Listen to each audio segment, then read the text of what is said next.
স্ক্রিনে যে মানুষের ছবিটা দেখতেছেন ওনার নাম হচ্ছে হাসিবুর রহমান। তিনি বাংলাদেশ সেনাবাহিনীর সাবেক একজন কর্মকর্তা। তিনি আজকে একটা টকশোর ভিতরে চাঞ্চল্যকর একটা তথ্য দিছে।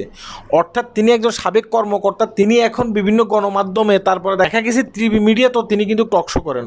অর্থাৎ তার এই কথাগুলো খুবই গুরুত্বপূর্ণ। তিনি বলছিলেন যে এই যে হাদিকে যে হত্যা করা হয়েছে তার পিছনে দায়ী হচ্ছে যে বিএনপির এখন বর্তমানে যিনি নেতা আছে মির্জা আব্বাস, তিনি নাকি জড়িত। তিনি বলতেছে যে মির্জা আব্বাস নাকি এই হাদিকে হত্যা করার জন্য 50 লক্ষ টাকা পর্যন্ত কন্ট্যাক্ট করছে, এবং কি এই কথাগুলো নাকি বলছে এই যে হাদি হত্যার যিনি মেইন আসামি আছে তিনি তো কলকাতায় ধরা পড়ছে, তাই না? কলকাতার আদালতে নাকি এই হাদি হত্যার মেইন আসামি তিনি এই কথাগুলো বলছিলেন।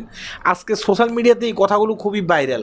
এই কথাগুলো যদি সত্যি হয়ে যায় তাহলে বাংলাদেশে দেখা গেছে কি রাজনীতির মোড় কিন্তু পুরো ঘুরে যাবে। তিনি ওই টকশো অনুষ্ঠানে আরও বলছিলেন যে যখন হাদি হত্যার খুনিদেরকে আপনার ভারতে ধরছে তার সাথে সাথে কিন্তু মির্জা আব্বাস অসুস্থ হয়ে গেছে।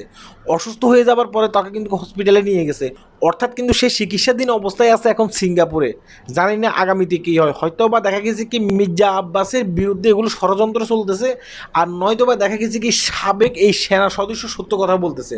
যাই হোক, আমরা এই সত্য জানার অপেক্ষায় থাকবো। সত্য একদিন না একদিন উন্মোচন হবে। আল্লাহ হাফেজ।